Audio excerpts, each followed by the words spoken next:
ఈరోజు ఉండవల్లిలో మాజీ ముఖ్యమంత్రి చంద్రబాబు నాయుడు గారు, అదేవిధంగా జనసేన అధ్యక్షుడు పవన్ కళ్యాణ్ ఇద్దరూ కలిసి అసెంబ్లీ నియోజకవర్గంలో పోటీ చేసే అభ్యర్థుల తాలూకా పేర్లను ప్రకటించారు.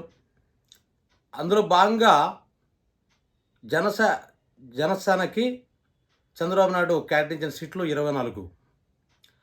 ఆ 24 సీట్లలో కూడా కేవలం 5 స్థానాలకు మాత్రమే పవన్ కళ్యాణ్ పేర్లు అనౌన్స్ చేయడం జరిగింది. చంద్రబాబు నాయుడుకు 94 సీట్స్కి అభ్యర్థుల పేర్లను అనౌన్స్ చేయడం జరిగింది. అయితే ఇక్కడ ఏంటంటే, నేను సంవత్సరం క్రితం సీఎం రేస్ నుంచి పవన్ కళ్యాణ్ అవుట్ అని చెప్పేసి ఒక వీడియో నేను చేయడం జరిగింది. ఆ వీడియో చూసిన చాలామంది నన్ను విమర్శించడం కూడా జరిగింది. ఆ రోజు నేను చెప్పాను, పవన్ కళ్యాణ్కి కేవలం 30 సీట్లలోగా మాత్రమే కేటాయిస్తారు, 30 సీట్లు మించి కేటాయించని అన్నాం.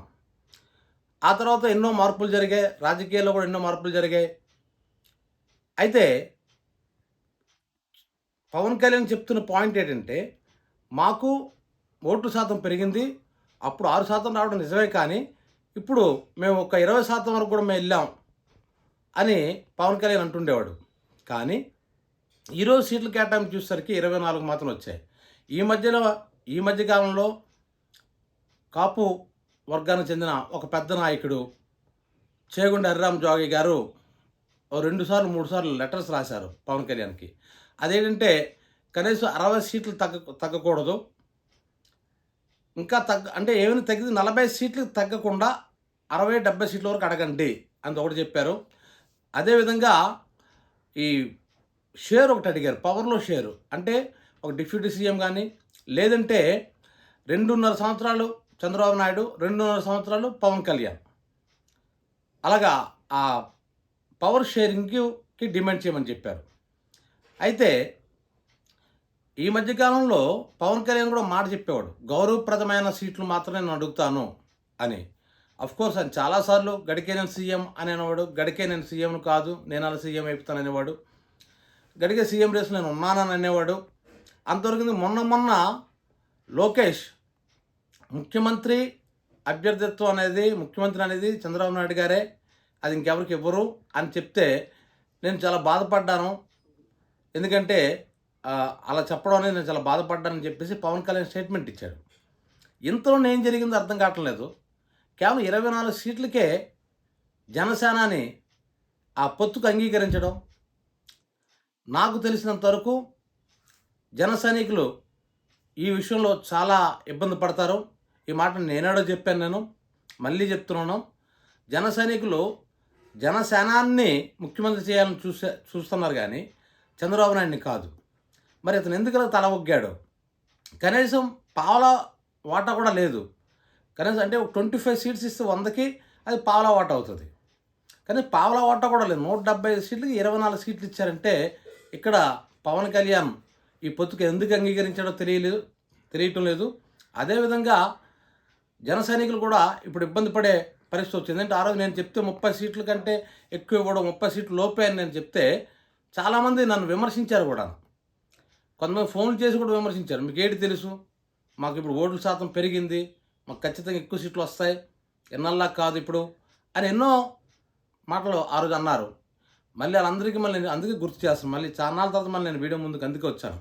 ఆ రోజు నేను చెప్పింది కావాలంటే ఒకసారి మంజాల శ్రీను ప్రొడక్షన్స్లో చూడండి. ఆ రోజు నేను ఏం చెప్పాను సంవత్సరం క్రితం, అది ఇప్పుడు జరిగింది. 2024లో ఎటువంటి పరిస్థితుల్లో పవన్ కళ్యాణ్ ముఖ్యమంత్రి అవ్వలేడు అని క్లియర్ కట్గా చెప్పాను. ఇప్పుడు 24 సీట్లు ఇచ్చాడు. ఈ 24 సీట్లలో ఈయన ఎన్ని గెలుస్తాడు? కాబట్టి అతను ముఖ్యమంత్రి ఎలా అవుతాడు? కానీ డిప్యూటీ సీఎం కూడా అవ్వలేడు. మరి పవర్ షేరింగ్ అనేది కూడా లేకుండా పోతే ఇప్పుడు కాపు వర్గం తేటి, మా కాపులు అన్న వాళ్ళు ముఖ్యమంత్రి అవ్వాలనే కోరికతోటే ఈ జనసేనకి సపోర్ట్ చేస్తూ వచ్చారు. కేవలం ఓ 10 సీట్ల కోసం 20 సీట్ల కోసం అయితే ఎందుకైతే, మరి అదే కాపు నాయకులు అన్ని పార్టీలు ఉన్నారు కదా. ఇప్పుడు వైసీపీలో కూడా కాపు నాయకులు అంతమంది, బొత్స సత్యబాబు కానీ, అంబటి రాంబాబు కానీ, వీళ్ళంతా కాపు నాయకులే కదా. మరి ఏమాత్రం స్థాయి కోసం అయితే సీఎం అవ్వకుండా ఉండకుండా కేవలం ఈ చిన్న మినిస్టర్ పదవుల కోసం, చిన్న ఎమ్మెల్యే సీట్ల కోసం వీళ్ళు ఈ తాలూకా దాన్ని ఏమంటారు, కుల భావాన్ని తాకట పెట్టేస్తుండ్రా. అప్పట్లోనే విమర్శలు వచ్చాయి, కాపులందరిని తీసుకెళ్ళి తాకట పెట్టేస్తారు చూడు అని. ఇప్పుడు జరిగింది అదే జరుగుతుంది. ఇదంతా ఎందుకు చెప్తుంది? ఇది ఎవరినో విమర్శించాలనో ఇంకోటో కాదు. ఆ రోజు నేను చెప్పింది చాలామంది కాదని అన్నారు. మరి ఇప్పుడు అదే జరుగుతుంది. నిజంగా పవన్ కళ్యాణ్ ముఖ్యమంత్రి అవ్వాలనుకున్నట్లయితే 2024లో అవ్వదని నేను క్లియర్ చెప్పాను.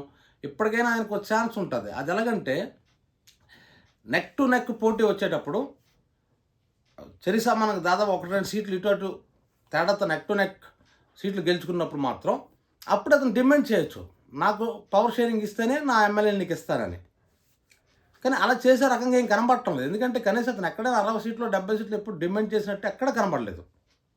సరే, పొత్తు కూడాను చంద్రబాబు నాయుడు జైల్లో ఉండేటప్పుడు ఈయనంతటి ఈయన వెళ్ళి ఈయన పొత్తు అనౌన్స్ చేసేసాడు. ఆ పక్కనే బాలకృష్ణ ఉన్నాడు, ఇటు లోకేష్ ఉన్నాడు. ఆ లోకేష్ ఇతను మాట్లాడాలి, ఇద్దరు కలిసి ప్రశ్న ఉద్దేశించి మాట్లాడాలి. అది జరగకుండా డైరెక్ట్గా ఎప్పుడైతే ఇతను ఇండిపెండెంట్గా ఇతను పొత్తుకు రెడీ అయిపోయాడో అప్పుడే ఈయన వాల్యూ పడిపోయింది.